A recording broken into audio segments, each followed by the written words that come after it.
जाना है, हमको फला काम करना है, सारे लोग इंतजार में है। और जैसे ही आपको कब्रिस्तान में मिट्टी देकर लोग आए, भूख लगी है, खाना खाएंगे, अरे कोई खाना तो छोड़ दो, मरने वाला मरा है, अरे कोई भूख को बर्दाश्त तो कर लो।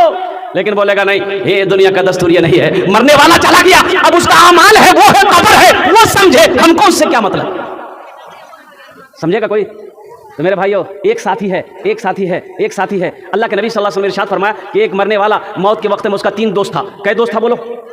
3 दोस्त था। तीनों दोस्तों को करीब किया, बोला कि भाई मरने वाला कहा कि देखो मेरा आखिरी वक्त है, अब मैं इस दुनिया से रुखसत हो रहा हूँ, तुम लोग मेरी क्या मदद कर सकते हो। एक दोस्त आगे बढ़ा, बोला कि हम तुम्हारी ये मदद कर सकते हैं कि तुम बीमार हो, हम तुम्हें महंगा से महंगा हॉस्पिटल में महंगा से महंगा डॉक्टर से तुम्हारा इलाज करवा सकते हैं, इसके अलावा हम कुछ नहीं कर सकते हैं। दूसरा दोस्त बोला कि हम तुम्हारा ये हेल्प कर सकते हैं, ये ताउन मदद कर सकते हैं कि जब तुम मर जाओगे, जब तुम मर जाओगे, जब तुम मर जाओगे, कुर्बान जाओ, हम तुम्हें गुस्ल देंगे, हम तुम्हें गुस्ल देंगे, कफन खरीद कर लाएंगे, तुम्हें पहना देंगे, तुम्हें कंधे पे उठा के जनाजे की नमाज पढ़ देंगे और फिर तुम्हें कंधे पे उठाकर कब्रिस्तान ले जाकर कब्र में डालकर मिट्टी से बराबर कर देंगे, इसके अलावा हम कुछ नहीं कर सकते हैं। और तीसरा दोस्त से पूछा भाई तुम मेरे लिए क्या कर सकते हो, तो तीसरे दोस्त ने कहा कि गम ना करो, फिक्र ना करो, तुमने मुझे दोस्त दुनिया में बनाया है, हम दुनिया में भी तुम्हारा साथ रहेंगे, कब्र में भी साथ देंगे, हशर के मैदान में भी साथ देकर तुम्हें जन्नत के अंदर में दाखिल कर देंगे।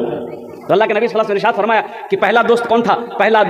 पहला दोस्त उसकी दौलत थी, उसका माल था, पैसा। ये कह रहा था कि चिंता ना कर, ये पटना लेकर जाएंगे, दौलत है ना, दिल्ली लेकर जाएंगे, महंगा महंगा डॉक्टर से तुम्हारा इलाज करवा देंगे, इसके अलावा हम कुछ नहीं कर सकते हैं। दूसरा दोस्त उसके घर वाले थे, उसकी बीवी थी, उसका अहलोयाल बेटा था, भाई था, चचा था, कि हम लोग क्या कर सकते हैं, जब आप इंतकाल कर जाओगे गुस्ल दे देंगे, कफन पहना देंगे और जनाजे की नमाज पढ़कर कब्र में ले जाकर दफन कर देंगे, और इसके अलावा हम लोग क्या कर सकते हैं। तीसरा दोस्त अमाल था, तीसरा दोस्त अमाल था, वो अमाल जिसको दुनिया में आपने बनाया है, जिसको साथी बनाया है, वो अमाल यही कहता है कि तुम गम ना करो, तुमने दुनिया में मुझे अपना बनाया है, दोस्त बनाया है, मेरी वजह से कई रातों की कुर्बानी तुमने, नींदों की कुर्बानी दी है, दुनिया में तुमने हलाल हराम को छोड़कर हलाल को अपनाया है, तो तुम गम ना करो, हम तुम्हारे साथ कब्र में भी रहेंगे, हशर के मैदान में भी रहेंगे और अल्लाह की बारगाह में सिफारिश करके जन्नत के अंदर में दाखिल कर देंगे। अल्लाह के नबी ने फरमाया ये अच्छे अमाल वो तुम्हारा अमाल है। तो मेरे भाई इंशाल्लाह इन तीनों दोस्तों में से अच्छे अमल करेंगे इंशाल्लाह। हाथ उठाओ दोनों, इंशाल्लाह अच्छे अमल करेंगे। तेरी बारगाह में खुदा ये दुआ मेरी कबूल हो, आमीन बोले तो अल्हम्दुलिल्लाह। तेरी बारगाह में खुदा ये दुआ मेरी कबूल हो, तेरी बारगाह में खुदा ये दुआ मेरी कबूल हो,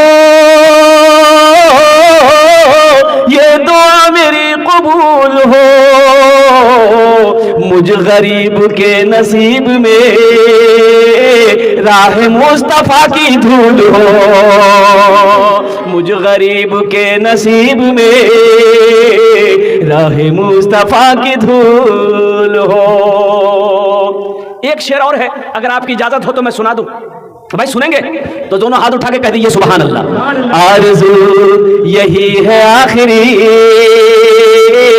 मुझको मौत आए जिस घड़ी। अभी शेर में आप तमामी लोगों को शामिल कर रहा हूं, आमीन कह दीजिएगा। आरज़ू यही है आखिरी, हम सबको मौत आए जिस घड़ी, हम सबको मौत आए जिस घड़ी, उस घड़ी नजर के सामने सिर्फ चेहरा रसूल हो, उस घड़ी नजर के सामने सिर्फ चेहरा रसूल